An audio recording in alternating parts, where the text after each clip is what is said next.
The rebel kid is back. हाँ जी, अपूर्वा मुखर्जी वापस आ चुकी है और उन्होंने अपनी वापसी अपनी कहानी के साथ की है।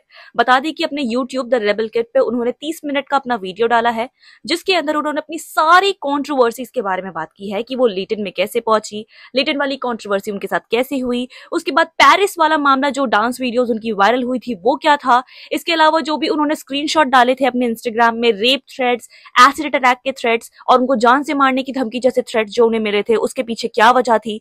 इसी के साथ उन्होंने ये भी क्लियर किया है कि कैसे कैसे वो ज्यादा ट्रॉमेटाइज हुई, इतने समय से वो क्यों नहीं सामने आ रही थी और उनके ऊपर क्या क्या बीती। ये सारी बातें उन्होंने अपने वीडियो में क्लियर की हैं। इसी के साथ उन्होंने बताया है कि उनके साथ कौन कौन खड़ा रहा था और किस किस तरीके से उनको परेशान किया गया था। अगर उनके YouTube वीडियो की बात करें तो सबसे पहले उन्होंने अपने और समय के बारे में बताया कि वो लोग कैसे मिले और वो लेटिन में कैसे आई।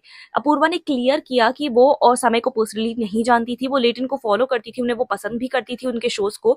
एक बार वो और समय अचानक से किसी पार्टी में मिले थे, जिसके बाद समय ने उनसे पूछा कि क्या वो लेटिन में आएंगी और वो काफी ज्यादा एक्साइटेड होकर हाँ कर देती है। लेकिन कई महीनों तक कॉन्टैक्ट ना होने के बाद उनका कॉन्टैक्ट आखिरकार समय से होता है और वो लेटिन में आती है, जिसमें उन्होंने क्लियर किया कि शो अगर आप दोबारा देखेंगे या फिर आपने देखा होगा तो उसमें आपको क्लियरली दिखेगा कि मैं बहुत कम बोल रही हूँ। अपूर्वा ने ये सब कुछ कहा और उन्होंने ये कहा कि फर्स्ट हाफ जो शो का था उसमें वो इतनी ज्यादा एंशियस हो गई थी, वो बिल्कुल भी कुछ जोक नहीं कर पा रही थी, कुछ फनी नहीं बोल पा रही थी, जिस वजह से वो अपने रूम में जाके काफी ज्यादा रोई थी, जिसमें उनके मैनेजर्स और उनके फ्रेंड्स ने उनको संभाला था और समय ने भी उन्हें समझाया था कि अगर आप फनी नहीं हो तो कोई प्रॉब्लम नहीं है।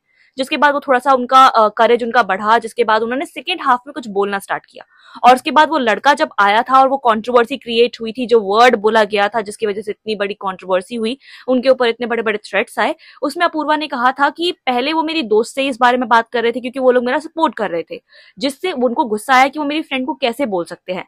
इसके बाद अपूर्वा ने वो वर्ड बोला और वो एक एंगर में निकला हुआ वर्ड था, वो किसी भी तरीके से फनी होने की कोशिश नहीं कर रही थी।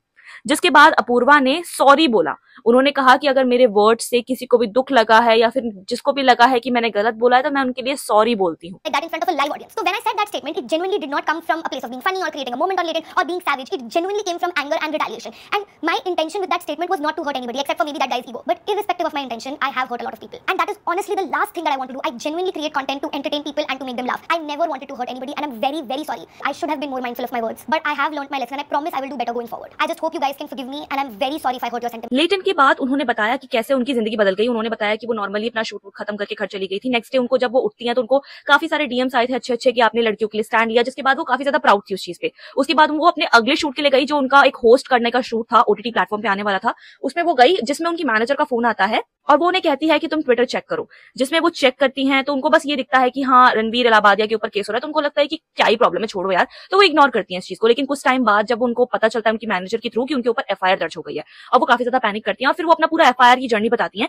कि कैसे कैसे उनके ऊपर एफआईआर दर्ज हुई, वो परेशान हुई, उनको पुलिस स्टेशन बुलाया गया अपने बयान को दर्ज करने के लिए और वकील वाले उनके साथ इंसिडेंस हुआ। रेबल किड ने यह भी बताया कि जो भी वकील उनके साथ हायर हुए थे उन्होंने भी काफी ज्यादा उन्हें एंशियस कर दिया था और उन्हें ये दिखाया कि आप ही गलत हो और आपने ही गलती की है और आपको सॉरी बोलना है, जिससे वो और भी ज्यादा परेशान हो गई थी। इसके बाद रेबल किड ने अपना पुलिस स्टेशन वाला एक इंसिडेंस क्लियर किया, जो वीडियो वायरल हुई थी पुलिस स्टेशन से उनके बाहर आते हुए। उन्होंने कहा कि बाहर पेपराजी थी और उनको पेपराजी से बिल्कुल भी इंटरेक्ट नहीं करना था क्योंकि वो लोग बहुत खराब खराब सवाल उनसे पूछ रहे थे। तो उन्होंने क्या किया कि अपनी फ्रेंड के साथ कपड़े चेंज कर लिया और अपनी फ्रेंड को अपूर्वा बना के पहले भेज दिया मास्क लगा के कि लोगों का ध्यान डाइवर्ट हो जाएगा, और वो पीछे से आई। लेकिन किसी और लेडी ने अपूर्वा को पहचान लिया और अपूर्वा को पकड़ लिया, जिसके बाद उन्होंने बताया कि वो लोग उन्हें कार के अंदर भी नहीं घुसने दे रहे थे, जिससे वो बहुत ज्यादा परेशान हो गई थी और उनकी फ्रेंड को भी काफी ज्यादा पेपराजी ने परेशान किया था। करीबन 1 किलोमीटर तक उनको परेशान किया गया था।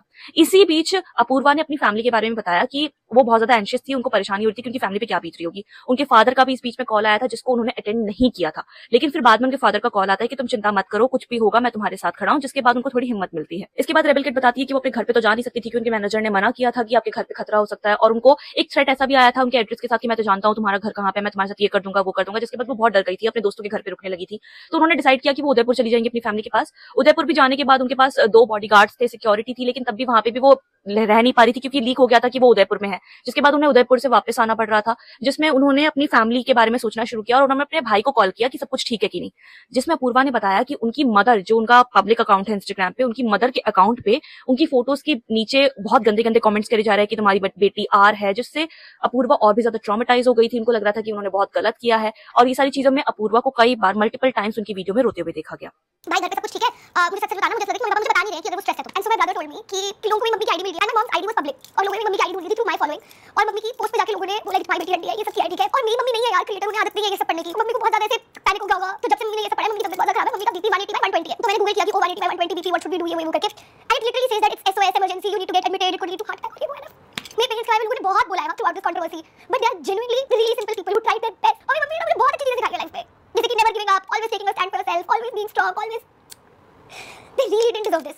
इन्हीं सब इंसिडेंट्स के बीच में जो अपूर्वा है वो एक टैरो रीडर के पास जाती हैं और वो पूछती हैं कि उनके साथ ऐसा क्यों हो रहा है। तो टैरो रीडर उनको बताती है कि आप पे काला जादू हुआ है, कोई आपको बद्दुआ दे चुका है, जिससे वो सोल्यूशन ये देती हैं कि अगर आपको अपना काला जादू खत्म करना है तो आपको आउट ऑफ इंडिया जाना चाहिए। जिसके बाद अपूर्वा जो है अपनी पेरिस वाली ट्रिप को प्लान करती है अपने फ्रेंड्स के साथ। But back then I fully believed it. तो टैरो रीडर ने मुझे बोला कि आप एक काम करो, आप इंडिया से बाहर चले जाओ, as soon as you cross the ocean आपका काला जादू कट जाएगा। मैंने बोला hell yeah, you are telling me that I get to take a trip and I also get out of this काला जादू situation.